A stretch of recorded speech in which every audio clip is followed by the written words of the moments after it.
Supreme court से PTI के उम्मीदवारों को बड़ा रिलीफ मिल गया। पीटीआई के सदर परवेज इलाही, सनम जावेद और शौकत बसरा को इलेक्शन लड़ने की इजाज़त मिल गई। जस्टिस मंसूर अली शाह की सरबराही में 3 रुकनी बेंच ने परवेज इलाही के कागजात नामजदगी मुस्तरद होने के खिलाफ अपील पर समाअत की। अदालत ने कहा कि वोटर्स को उनके हक के राय दही से महरूम नहीं रखा जाना चाहिए। सुप्रीम कोर्ट के जस्टिस मुनीब अख्तर की सरबराही में 3 रुकनी बेंच ने सनम जावेद और शौकत बसरा के कागजात मुस्तरद किए जाने के खिलाफ अपीलों पर समाअत की। सुप्रीम कोर्ट ने इलेक्शन कमीशन को सनम जावेद और शौकत बसरा को इंतखाबी निशान देने का हुक्म देते हुए 8 फरवरी को इन हलकों में इलेक्शन शेड्यूल के मुताबिक इंतखाबात कराने का हुक्म दे दिया। इलेक्शन लड़ना बुनियादी हक है। किसी को इलेक्शन के बुनियादी हक से महरूम करके उसे सजा दी जा रही है। सुप्रीम कोर्ट के पीटीआई उम्मीदवार के कागजात मुस्तरद किए जाने के खिलाफ केस की समाअत में रिमार्क्स। जस्टिस अतर मिनल्लाह ने कहा कि इलेक्शन कमीशन पाकिस्तान के अवाम को जवाबदेह है या उम्मीदवारों को।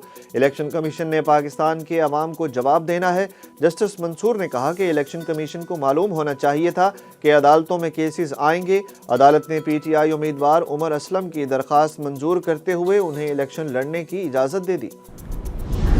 क्या आवाम को मेरा दौरे हुकूमत याद नहीं आता? मुस्लिम लीग नून आएगी तो इस महंगाई को मिटाएगी। कायद मुस्लिम लीग नून नवाज शरीफ का बूरेवाला में जलसे से खिताब। नौजवानों को मुखातिब करते हुए नवाज शरीफ ने दरियाफ्त किया, कितने नौजवान हैं जिनके पास रोज़गार नहीं है। ये बहुत ही अफसोस की बात है। अगर मुझे ना निकाला जाता, अगर बेटे से तनख्वाह ना लेने पर हुकूमत ना ख़त्म की जाती तो कोई भी नौजवान यहाँ बेरोज़गार नहीं होता। साबिक वज़ीर आज़म ने मुखालफीन पर तनकीद करते हुए कहा कि ये वो टोला है जिसने पाकिस्तान के जिस्म पर कुल्हाड़ी मारी है, इसके साथ ज़्यादती की है। मरीम नवाज की बूरेवाला में फिर बिलावल भुट्टो पर तनकीद। कहा, पंजाब में आकर नवाज शरीफ पर तनकीद कर रहे हैं और जहां से आए हैं वहां के स्कूलों में बच्चों के बजाय मवेशी बंधे हैं, तो क्या आप लोगों को ये वाली तरक्की चाहिए? मरीम नवाज ने कहा कि महंगाई के मारे अवाम नवाज शरीफ को इसलिए आवाज़ दे रहे हैं क्योंकि कोई आया और इंतकाम लेकर चलता बना, कोई आया और गाली गलोच कर कर चलता बना, जेलों में फेंक के चलता बना, लेकिन सिर्फ नवाज शरीफ ने आपकी हकीकी खिदमत की है। आजकल तमाम मुखालिफ जमातें पंजाब में आकर वोट मांग रही हैं। नून लीग की नायब सदर ने कहा कि उस्मान बुज़दार वज़ीर आला पंजाब बने तो कोई उन्हें जानता तक नहीं था। वो कहते थे मैं यहाँ पर पंजाब का शहबाज शरीफ लगा हुआ हूँ। पाकिस्तान और ईरान के 17 जनवरी से मुअत्तल होने वाले सफारती ताल्लुकात बहाल हो गए। पाकिस्तानी सफ़ीर जिम्मेदारियां संभालने के लिए तेहरान रवाना हो गए। पाक ईरान सफारती ताल्लुकात मामूल पर लाने के अमली इक़दामात के तहत ईरान के लिए पाकिस्तान के सफ़ीर मुदस्सिर टीपू तेहरान रवाना हुए। मुदस्सिर टीपू ने ट्वीट पैगाम में कहा कि पाकिस्तान की क़यादत की मुखलिसाना और नेक ख्वाहिशात के मुताबिक तेहरान जा रहा हूँ। दूसरी जानिब पाकिस्तान में तैनात ईरान के सफ़ीर की भी आज इस्लामाबाद वापसी का इम्कान है। साइफर केस में खुसूसी अदालत के जज अबुल हसनात जुल्करनैन ने इमरान खान और शाह महमूद कुरैशी के वकला के मुसलसल पेश न होने पर बरहमी का इजहार करते हुए समाअत कल तक मुलतवी कर दी। जज ने मजीद कहा कि मैं बतौर जज सुबह 9 बजे का बैठा हूँ, अब बहुत हो गया। मुलजिमान खुद भी जिरा कर सकते हैं। मुलजिमान ने फैमिली से मुलाकात और वकला से मशावरत के लिए वक्त मांगा, जो अदालत ने दिया। वकला सफाई ने जिरा के लिए इल्तवा मांगा तो अदालत ने वो भी दिया। अब आप एक लंबी तारीख लेना चाहते हैं, किस बुनियाद पर दें? जज अबुल हसनात जुल्करनैन ने कहा, मीडिया, पब्लिक और प्रोसिक्यूशन सुबह से आ जाती है, आप देर से आते हैं, सब इंतज़ार करते रहते हैं। साबिक एडिशनल सेक्रेटरी खारजा फैसल नियाज तिरमिज़ी ने साइफर मामले पर अमरीकी रद्द-ए-अमल पर बड़ा इंकशाफ कर दिया। कहते हैं इमरान खान के साइफर लहराने पर अगले रोज़ अमेरिका ने राब्ता किया। वाशिंगटन को अच्छा पैगाम नहीं गया। अमरीकी नाज़िमुल अमूर ने व्हाट्सएप पर पैगाम भेजकर कहा था कि उन्हें वो दस्तावेज़ चाहिए जो बानी पीटीआई ने जलसे में लहरा कर अमरीका पर पाकिस्तान के मामलात पर मदाखलत का इल्ज़ाम लगाया था। उनका कहना था कि अवामी जलसे में बानी पीटीआई की जानिब से साइफर लहराए जाने के बाद अमरीकी सफ़ीर ने उसकी कॉपी तलब की थी, मगर शाह महमूद कुरैशी ने वज़ारत ख़ारजा को रोक दिया था कि इसकी कॉपी अमरीकी सफ़ीर के साथ शेयर ना की जाए। आम इंतख़ाबात के दौरान 9 मई के इश्तिहारियों की गिरफ्तारी के लिए क्रैकडाउन का फैसला। लाहौर पुलिस के एसपी शहजाद रफ़ीक ने प्रेस कॉन्फ्रेंस करते हुए बताया कि इंतखाबी मुहिम और कॉर्नर मीटिंग्स में 9 मई के इश्तिहारी मुलजिमों की मौजूदगी पर गिरफ्तारी के लिए क्रैकडाउन किया जाएगा। उन्होंने कहा कि सियासी जमात से वाबस्ता इश्तिहारी मुलजिमान इंतखाबी मुहिम में सरगर्म हैं और संगीन मुकदमात के इश्तिहारियों की गिरफ्तारी 4 दीवारी के अंदर से भी की जा सकती है। मुलजिमान का सुराग लगाने के लिए कॉर्नर मीटिंग्स और सियासी जलसों की निगरानी की जा रही है। चीफ जस्टिस के नाम के साथ काजी जुड़ा हुआ है, वो अपने नाम का ख्याल करें। चीफ जस्टिस अगर ये पिटीशन सुन लें तो बहुत सारे लोग इनको दुआएं देंगे।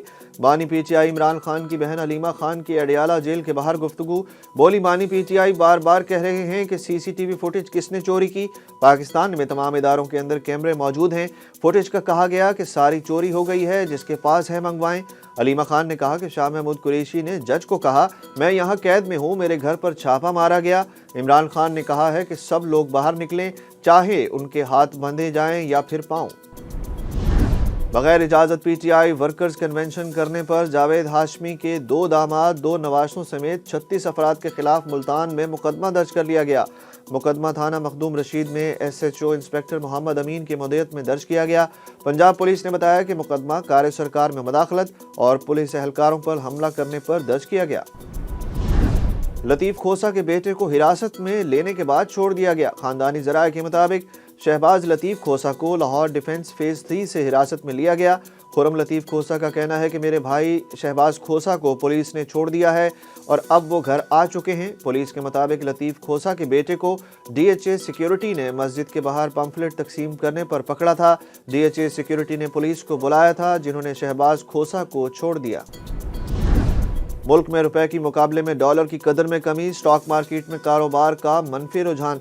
स्टेट बैंक ऑफ पाकिस्तान के मुताबिक इंटरबैंक तबादला में कारोबार इख्तिताम पर डॉलर 10 पैसे सस्ता होकर डॉलर का भाव 279 रुपये 59 पैसे हो गया। दूसरी जानिब पाकिस्तान स्टॉक एक्सचेंज में 484 पॉइंट्स की कमी, इंडेक्स 63,813 पर बंद हुआ। बांग्लादेश प्रीमियर लीग में फिक्सिंग के इल्जामात पर साबिक कप्तान शुएब मलिक का बयान सामने आ गया। शुएब मलिक ने सोशल मीडिया पर बयान जारी करते हुए फिक्सिंग के इल्जामात की तरदीद करते हुए कहा कि मुझसे मुतल्लिक फैलाई जाने वाली फिक्सिंग की खबरें बेबुनियाद हैं। फॉर्चून बारिशाल के कप्तान तमीम इकबाल से इस पर बात की। मुझे दुबई में मसरूफियत के बायस BPL छोड़ना पड़ी, ज़रूरत पड़ने पर दस्तयाब होगा। जबकि फ्रेंचाइज ने भी शुएब मलिक पर मैच फिक्सिंग का इल्ज़ाम बेबुनियाद करार दे दिया। कौमी विमेंस क्रिकेट चैंपियनशिप में विमेन प्लेयर्स आपस में लड़ पड़ी। सदफ शम्स और युसरा ने आयशा बिलाल की पिटाई लगा दी। PCB ने तीनों क्रिकेटर्स को मैच खेलने से रोक दिया। रावलपिंडी में इन दिनों नेशनल विमेंस कप खेला जा रहा है, जहां होटल में 3 रोज कबल एक नाखुशगवार वाकया पेश आया। 2 विमेन क्रिकेटर्स ने मिलकर एक विमेन क्रिकेटर की पिटाई लगाई। ज़राए का कहना है कि लड़ाई के दौरान आयशा बिलाल की नाक से खून भी निकल आया था, लेकिन वह वक्ती तौर पर खामोश रहीं। मगर 2 रोज़ बाद आयशा बिलाल ने सदफ और युसरा की शिकायत टीम मैनेजमेंट से की, जिन्होंने फौरी तौर पर तीनों क्रिकेटर्स पर एक मैच की पाबंदी लगा दी। मामले की तहकीकात करने chairperson women's cricket Tania Malik Rawalpindi पहुंचेंगी।